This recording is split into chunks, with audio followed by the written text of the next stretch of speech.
What's up, guys? It's Jackson Foster with Plantriotic.com. I'm here with Tim Rusmisel from Health Force Nutritionals, a hardcore, long-time plant-based advocate, practicer, and educator.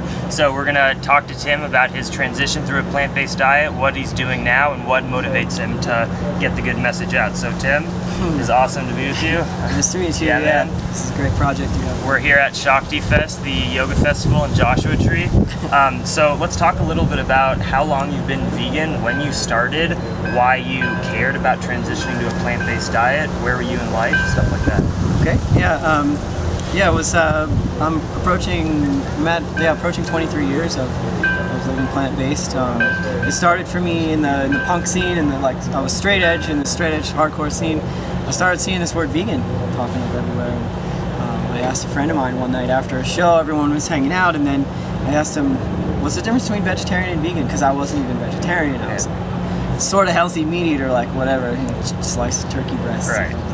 So, what's the difference between vegetarian and vegan? And he's like, he literally was like, "How much do you want to know?" I was like, "I guess everything." So, how much time do you have? All night. So we actually talked until the sun came up that night. He hit every angle, and he talked about the morality. He talked about health. He talked about environmental ethics. Had he been a long time vegan at that time? He'd been vegan for probably maybe like 6 years or so at the time. So he was like powdered soy milk and orange juice on your cornflakes. So where were you? Were you in the States? This was in Florida. Florida. Yeah, it was in Melbourne, Florida. It was like a bustling hardcore music scene, lots of straight edge kids around. And so what were some of your music influence that were maybe talking about this? Were you listening to the Bad Brains or the Cro-Mags or anything like that? More like, I was listening to like Minor Threat, Bad Religion, and then a little later on, a couple years, a little later, was like Earth Crisis and all the mid-90s hardcore, a lot of vegan, talking about a lot of vegan. So when you had this conversation with your friend, what was the main thing that you were like, whoa, this is something that maybe could be important to me, this is something I can relate to? Yeah, mostly it was like, I was one of those like, I love animals, like, okay, why are you eating them? Yeah. I was that person for a lot of years, and my mom used to have to like sneak meat into meals if it resembled a body part. I wouldn't eat it, so I kind of had these tendencies. But yeah, so really it was what he really was talking to me about, how the animals were treated, and really discovering I've never seen a photo of a battery farm or a bolt gun or any of these kinds of things until that night. I mean, he showed me everything. So did you start watching videos or reading books? Or? Yeah, totally. Yeah, I went and got online and was reading everything I could, and was reading cookbooks and reading about health, going to the local health food store because I was like, I'm going to do this for the rest of my life. Immediately started studying about it. You just started immersing yourself full on, getting as much information in as you could. Yeah, it was like, I forget what video it was. It was before they even made Meat Your Meat, but PETA had a couple of like slaughterhouse videos. Right. There's pain involved in this. Like, why do I need to participate? Yeah, it's not what I wanted to be doing. It just didn't feel right. And then once I knew more about that there was an alternative and exactly about what was going on, and so I had made the decision to be vegan that night. Is this like 1990? This is 92, halfway through the year, 92. Yeah. That's when I was born, by the way. Oh, wow, nice, congratulations. Thank you. Yeah, I'm getting old. Well, okay. You don't look it, and that's a testament to the diet. So was the transition... 42.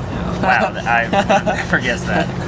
Was the transition pretty easy? Did you have withdrawals? Were you craving certain things? Not for a minute. Yeah, I was so ready to be in that space and so ready to be vegan and stop eating animals and then disconnect as much as I could from the environmental destruction, from the suffering the animals are going through. So that's something I can relate to so much because I talk to so many people that question me about my diet and they're like, oh, well, I crave meat. Like, I don't really have this connection to animals yet. I'm like, well, it's not your time. Like, one day you'll hear the information. I'm confident that it's potent enough that like when you really can connect to that stuff, like you'll make the transition, but it needs to be time when you're ready.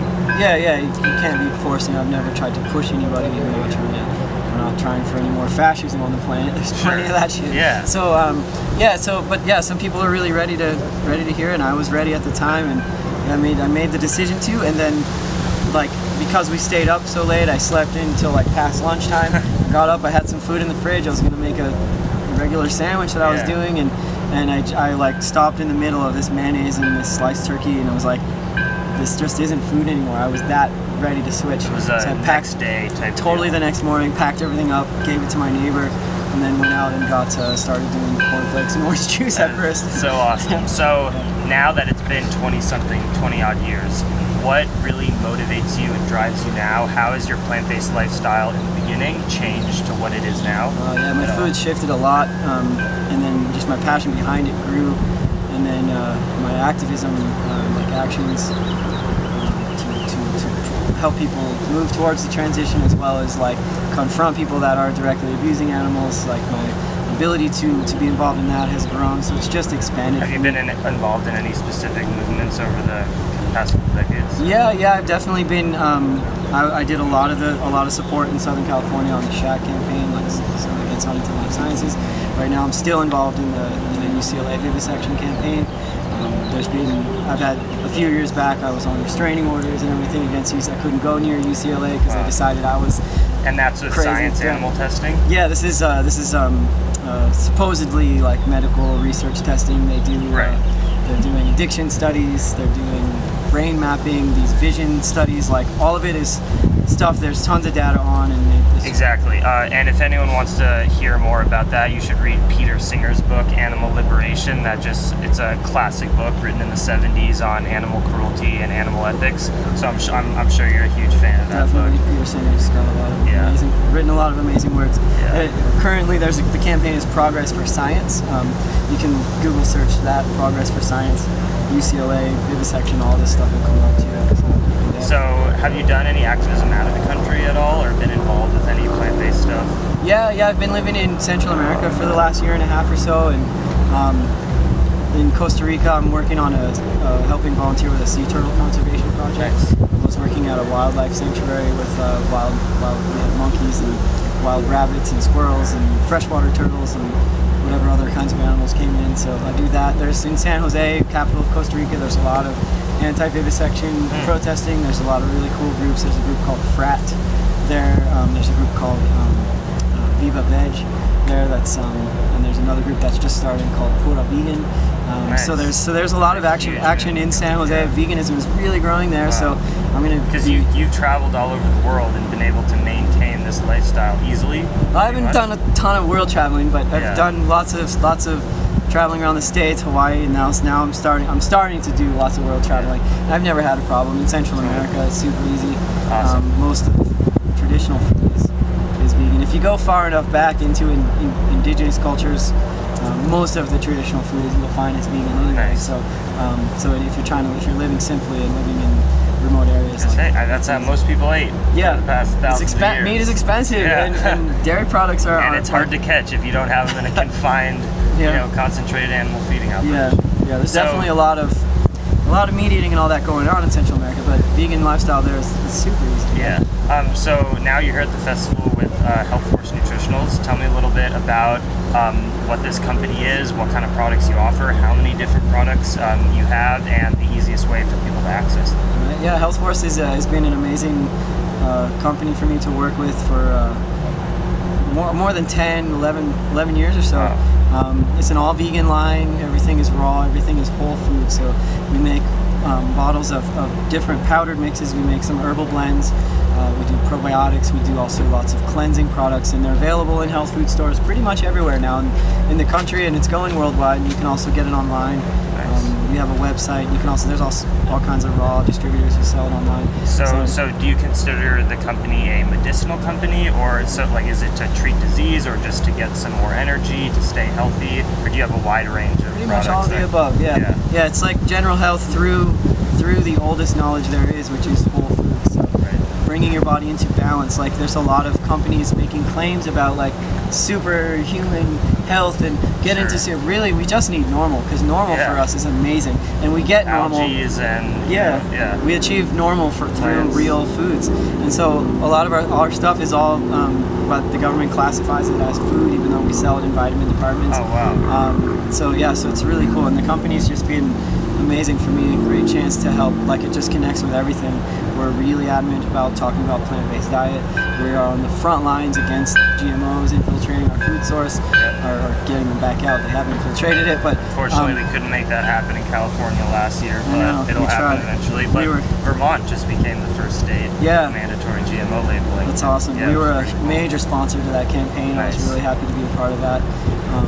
Yeah, so this company is great. Our approach is using some of the oldest knowledge there is, just real food. We provide it in powders, you can put it in waters and juices, and we travel around and sponsor like awareness festivals like this, or we sponsor animal rights conferences. We've donated product to like Sea Shepherd, like for direct action conservation, and we donate to PETA, and we donate to like grassroots, like all kinds of different scales of people. Like we're supporting, like the owner of the company is like support the warriors, we want to feed the warriors and keep them healthy. Absolutely. And it's great for me because it puts me in both realms. So as I moved through being vegan, like my reasons just grew and grew and grew. Like there's so many, like obviously what the animals go through is just wrong, and I don't want to be a part of that, so I'm pulling out of that as much as I can. The other elements is like it's so much better for your health, and we can do so much more when we're strong. And if you have energy throughout your entire life, you're going to be able to do the things you care about, influence the people you want to influence, versus lacking energy, and you won't be able to get your message out. Right, if you're trying to tell people it's a healthy lifestyle, or it's a viable lifestyle, or even sustainable, you can't be slumping against the wall looking sick. Like it's our responsibility to live it the right way. You gotta walk the talk, and the plant-based diet, once you adopt it, it just does that on its own. You become healthy, you become vibrant, you get more energy. It's amazing. So what's the best way for people to get these products? Online, in health food stores? Depends. We really view the local health food stores as a really important part of our communities. So the small scale family-owned businesses like co-ops or things like that, most of those carry our stuff. I get mine at Co-Opportunity. That's like they're one of our top accounts. So it's cool, such a cool store. But all the products are online. If someone there's online, but there's also some good stores like some of the bigger stores are carrying it. Some of the big chains, they're also really solid for us and give us lots of support and sell it. And then there's online. We sell it through our website, healthforce.com, but you can find it all. All right, man. Thank you so much. This guy's a hardcore vegan right here, doing it right. He walks the talk. Go vegan. So awesome. Go vegan. Thanks so much. Plantriotic.com.